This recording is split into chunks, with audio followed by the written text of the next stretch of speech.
পাঁচ নামাজ পড়ার জন্য দোকানপাট যার যেখানে আছে বন্ধ করে নামাজ পড়বেন। যেখানে কাজের অজুহাতে নামাজের সময়ও দোকানপাট খোলা থাকে, সেখানে এই এলাকায় দেখা যায় একেবারে ভিন্ন চিত্র।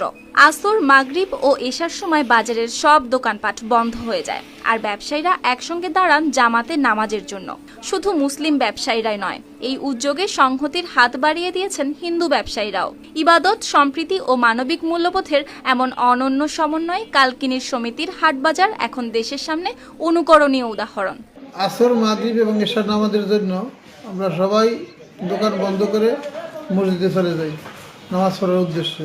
এই দৃশ্য আসলে চোখে পড়ার মতো, আর আমি একজন মুসলিম হিসাবে এই আয়োজকদেরকে আমি সাধুবাদ জানাই। মাদারীপুরের কালকিনি উপজেলার এই উদ্যোগ বাস্তবায়নের অগ্রণী ভূমিকা রেখেছেন স্থানীয় সমাজসেবক ও বাজার কমিটির নেতারা। তাদের আহ্বানে বাজারের প্রায় 2 শতাধিক দোকানপাট স্বেচ্ছায় বন্ধ রাখা হচ্ছে নামাজের সময়। আমরা অনেক দিন যাবৎ সমিতির হাটে ব্যবসা করি। আমাদের এই বাজারে এখন একটা নিয়ম করেছি, নামাজের আজান দিলেই আমরা সবাই দোকান বন্ধ করিয়া আমরা নামাজে চলে যাই। ব্যবসার পাশাপাশি আমরা ইবাদত মুসলমান ব্যবসায়ীরা সবাই আমরা মসজিদে চলে যাই। এই উদ্যোগের আরেকটি দিক হলো ধর্মীয় সম্প্রীতি।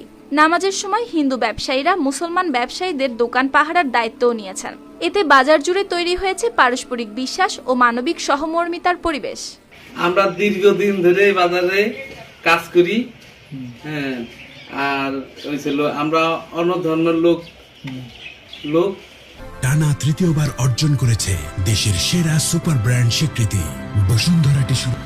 আজান দেয়, সকল দোকানদার মুসলমান ভাইরা নামাজ পড়তে যায়, ওই সময় আমরা দোকান আটকে রাখি।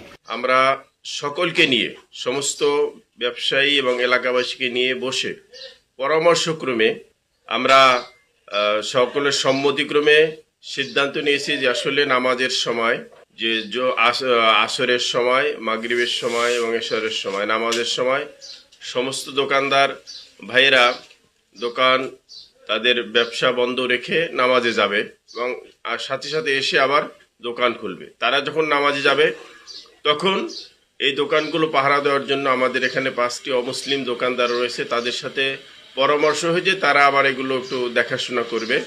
এলাকাবাসী এবং দোকানদাররা সকলেই সর্বসম্মতিক্রমে উক্ত প্রস্তাবে সকলে একমত পোষণ করেছে।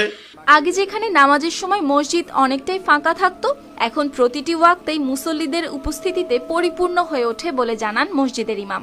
এই জায়গায় যে আমরা একসাথে সকলে মিলে যখন নামাজ আদায় করি, তখন আমাদের ভিতরে ভালোবাসা, মহব্বত, আন্তরিকতা যা ছিল, যখন